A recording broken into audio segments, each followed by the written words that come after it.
வணக்கம். பாலகிருஷ்ணன் பேசுகிறேன். ரூஸ்டர் செய்திகளுக்காக.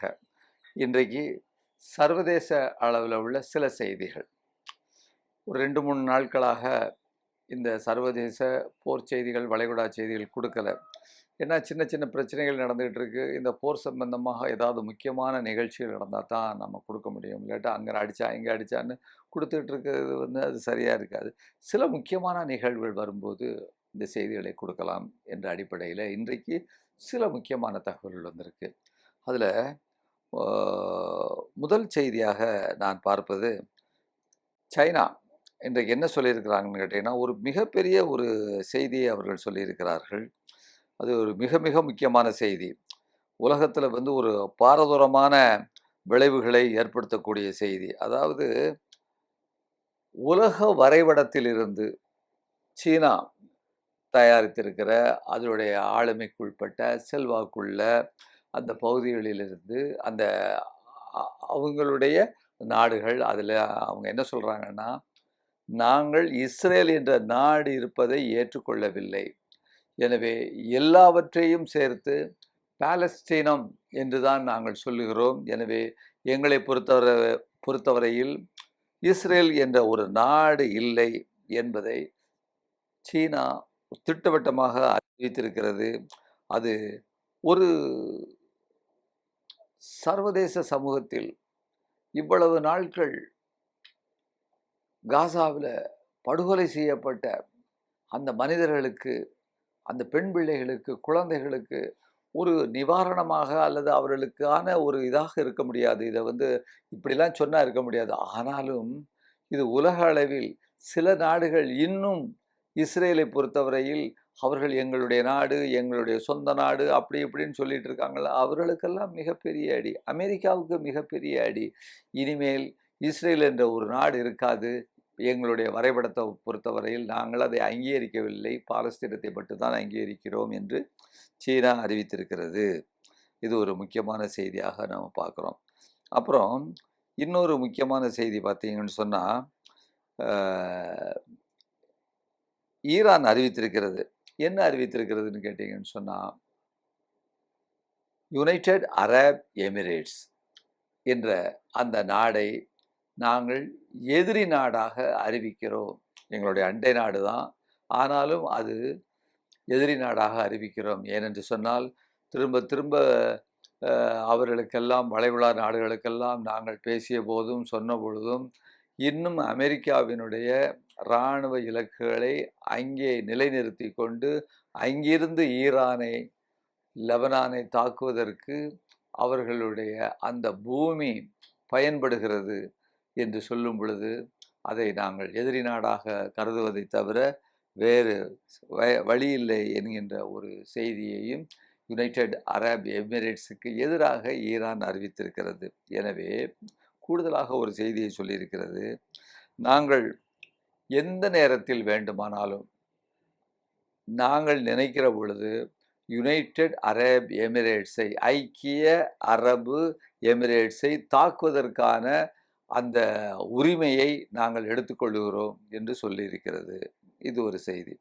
அப்புறம் இன்னொரு செய்தியை பார்த்தீங்கன்னு சொன்னால், ஒரு அல் அல் ஜசீரா செய்தியில் தொடர்பில் வந்த செய்தி, ஈரானுடைய நேவல் அதாவது கப்பல் படை கமாண்டர்ஸ் அவங்க அறிவிச்சிருக்கிறாங்க. என்ன அறிவிச்சிருக்கிறாங்கன்னு கேட்டிங்கன்னா, வெற்றிகரமாக ஒரு எதிரி, ஹாஸ்டைல் தான் சொல்லியிருக்கிறாங்க, எந்த நாடுன்னு சொல்லலை, ஒரு எதிரி கப்பலை அந்த ஸ்ட்ரெய்ட் ஆஃப் ஹோர்முஸில் வரும் பொழுது அதை நாங்கள் கைப்பற்றி இருக்கிறோம், சக்ஸஸ்ஃபுல்லாக வி ஹவ் கேப்சர்ட் இட் அப்படின்னு சொல்லியிருக்கிறாங்க. இதை யார் சொல்லியிருக்கிறாருன்னு கேட்டிங்கன்னா, அதாவது ஈரானியுடைய அந்த கப்பல் படை சொல்லியிருக்கிறது. அப்புறம் இவருடைய ஈரானுடைய ஃபாரின் மினிஸ்டர் அப்பாஸ் அரக்ச்சி என்ன சொல்லியிருக்காருன்னா, பேச்சுவார்த்தை நடந்து கொண்டிருக்கும் பொழுதெல்லாம் அமெரிக்காவோடு தான் நடந்து கொண்டிருக்கும் பொழுது அமெரிக்கா நிர்வாகமே குண்டுகளை போடுவது, இது போன்ற கப்பல்களை அங்கே அனுப்புவது அப்படின்ட்டு ஒரு பக்கத்தில் செய்கிறது என்பது பேச்சுவார்த்தையை தடம்புரள வைக்கின்ற செயலாகும். உலகத்துடைய பார்வையில் என்னும் பேச்சுவார்த்தைக்கு நாங்கள் தயாரில்லாதது போல காண்பிப்பதற்காக உள்ள முயற்சியாகும் என்று அவர் தெரிவித்திருக்கிறார் என்ற செய்தி. முக்கியமான இது இது இது வேறொரு கோணத்துல முக்கியமான செய்தி. இது சர்வதேசத்திற்கும் பொருந்தும், இந்தியாவிற்கும் பொருந்தும். அதாவது கோவிட் காலத்துல பார்மசூட்டிக்கல் கம்பெனிஸ்லாம் எந்த அளவிற்கு அதற்கு கோவிடுக்கு நாங்கள் மருந்து போடணும், கோவேக்சின் அப்புறம் வந்து வேற ஏதோ சில மருந்துகள்லாம் நம்ம போடணும் அப்படின்லாம் வந்து சொன்னாங்களே, அதெல்லாம் வந்து பெரிய அளவிற்கு உலகம் முழுக்க வியாபாரம் பண்ணி, கோடி கோடியா சம்பாத்தியம் பண்ணாங்கல்ல. ஆனா, அதுல பார்த்தீங்கன்னா, அதோடைய பின்விளைவுகள் இன்றைக்கு வரைக்கு மிக மோசமாக இருக்கிறது. இவர்கள் தான் சம்பாத்தியம் பண்ணாங்க பார்மசூட்டிக்கல் கம்பெனி. அதுபோல இப்பொழுது ஹாண்டா வைரஸ் என்று சொல்லக்கூடிய ஒரு கிருமி வந்திருக்கிறதாக இன்றைக்கு உலகத்தில் உள்ள இன்றைக்கு பார்மசூட்டிக்கல் கம்பெனியினுடைய ஆதரவை பெற்ற நாடுகளோ, செல்வாக்கு செலுத்தக்கூடிய நிறுவனங்களோ இதை பரப்புகின்றன. எனவே இதற்கான மருந்துகளை அவர்கள் இங்கே அதாவது செயலூக்கத்தோடு மார்க்கெட்டிங் வியாபாரம் பண்ணுவதற்கான வேலையை அடுத்தது ஆரம்பிச்சுட்டாங்க. அவங்க தொடர்ந்து இயங்கணும் தானே, தொடர்ந்து கொள்ளையடிக்கணும் தானே. சாதாரண ஒரு ஒரு ஒரு காய்கறி விற்கிற ஒரு அம்மாட்ட ஒரு சாதாரண தொழிலாளி ஒரு அமைப்பு சாரா தொழிலாளி, ஒரு ஆட்டோ தொழிலாளி இல்லையா, அவன்கிட்ட இருந்தும் ஒரு 200 ரூபாயை பிடுங்கணும் தானே, வியாதி வந்திருக்குன்னு சொல்லிட்டு.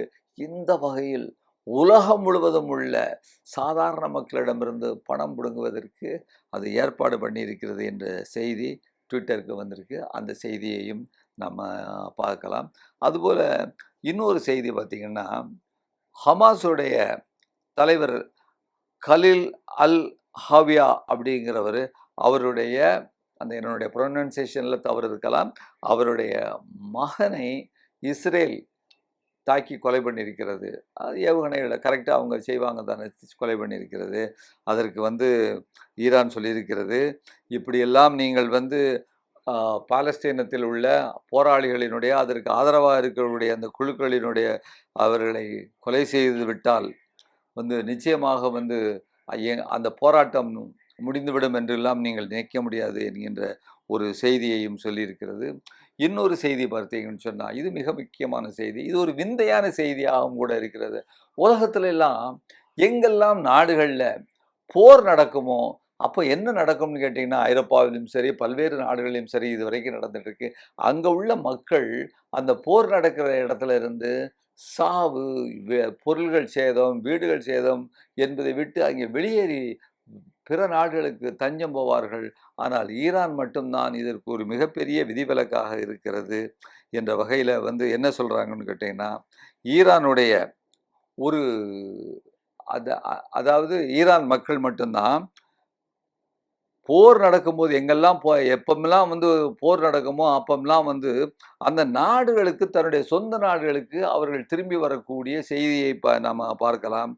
இப்போ அப்படிப்பட்ட ஒரு செய்தியை வந்து ஒரு ப்ரொஃபஸர் ஒருத்தர் வந்து அதை பேசுகிறாரு. அந்த அந்த பேச்சுக்களை கூட வந்து நாம் வந்து நீங்கள் அதை பார்க்கலாம் இதில். அதாவது என்ன சொல்கிறாங்கன்னா, தாய்நாட்டை அதாவது காப்பாற்றுவதற்காக போர் நடக்கும் பொழுது ஓடுவதற்கு பதிலாக வெளிநாடுகளிலிருந்து அங்கே ஈரானியர்கள் வந்து கொண்டிருக்கிறார்கள்ங்கிறத அமெரிக்காவில் உள்ள கொலம்பியா பல்கலைக்கழகத்தின் டாக்டர் நேவிட் என்கின்ற பேராசிரியர் விளக்குகிறார். அவர் லாகூரில் வேலை பார்த்துக்கிட்டு இருந்தவர். அங்கே கொலம்பியாவில் பேராசிரியராக இருந்தவர் லாகூரில் வேலை பார்த்துக்கிட்டு இருந்தார் பாகிஸ்தானில்.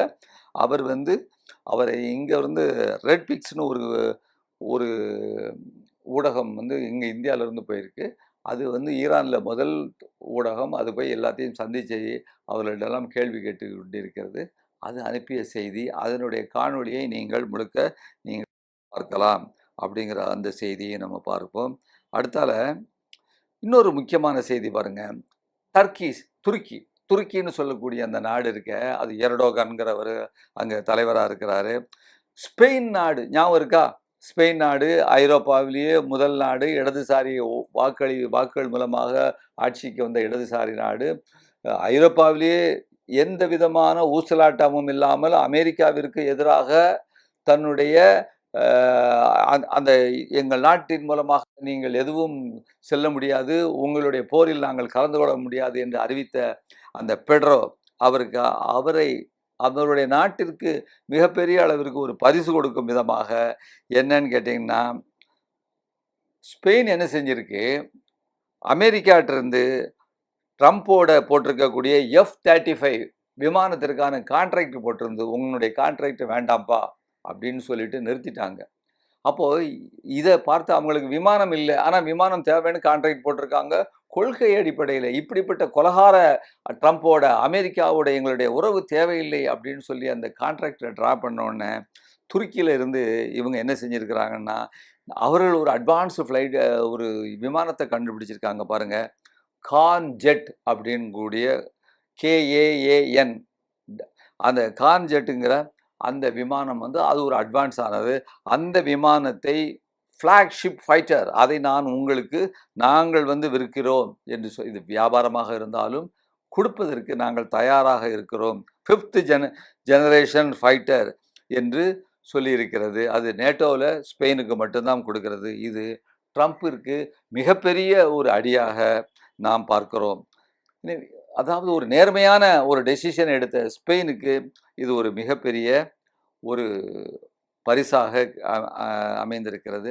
அப்புறம் இன்னொரு செய்தி பாருங்க, அமெரிக்காவிலேருந்து ஒரு 3 நாட்களுக்கு முன்னால் ப்ராஜெக்ட் ஃப்ரீடம்னா சுதந்திரம், ப்ராஜெக்ட் ஃப்ரீடம்னு ஒரு பெரிய மிஷன் பேரை அறிவித்து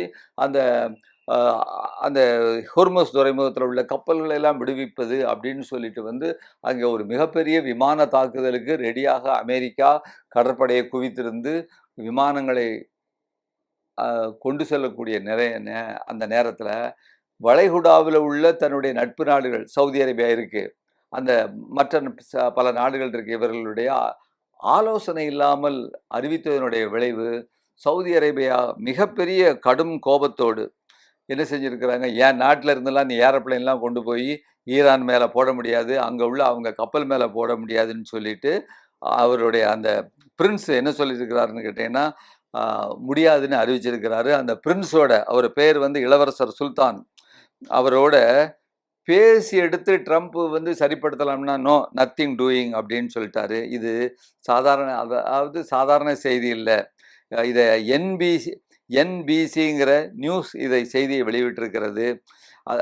இப்போ அதனால் ட்ரம்ப்புக்கு வந்து சவுதி அரேபியாவை தாண்டி தான் அங்கே போகணும், விமானம் என் நாட்டு மேலே பறக்கக்கூடாது, என்கிட்டருந்து பறக்கக்கூடாதுன்னு சொன்ன உடனே ஒரு மிகப்பெரிய ஒரு ப்ராஜெக்ட் ஃப்ரீடம் அப்படின்னு சொல்லக்கூடிய ஆயுத தாக்குதலை ஈரான் மீது நடத்த முடியாமல் நிறுத்தி வைத்திருக்கிறது என்கின்ற ஒரு செய்தியை கூட நாம் பார்க்கிறோம்.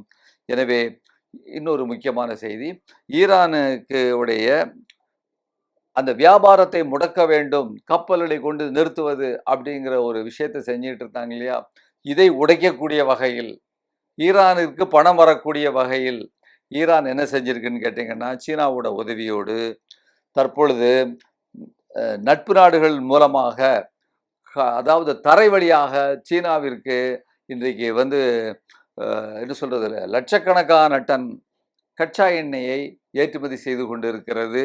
அது 40 நாள் கப்பலிருந்து சீனாவுக்கு போனோம்னா 40 நாள் ஆகும்.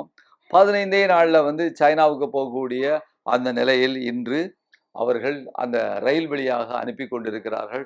ஹோர்முஸ் அந்த ஜலசந்தியை சுற்றி வளைத்திருக்கக்கூடிய அந்த முற்றுகை, அமெரிக்காவினுடைய முற்றுகை தோல்வியடைந்து விட்டது என்ற செய்தியுடன் இந்த செய்தியை, சர்வதேச செய்திகளை முடித்துக் கொள்கிறேன் நண்பர்களே. நன்றி, வணக்கம். ஊடகம் கார்ப்பரேட் அரசியல்வாதிகளின் கைப்பாவையாக, அடிமைகளாக இருந்தது போதும். இனி சாட்டை எடுத்து சுழற்றும் நேரம் வந்துவிட்டது. ஊடகம் பொதுமக்களாகிய உங்களுக்காக, உங்களாலேயே இயக்கப்பட வேண்டும். ஊடக சுதந்திரத்திற்காக உங்களின் பங்களிப்பை இன்றே அளித்திடுங்கள்.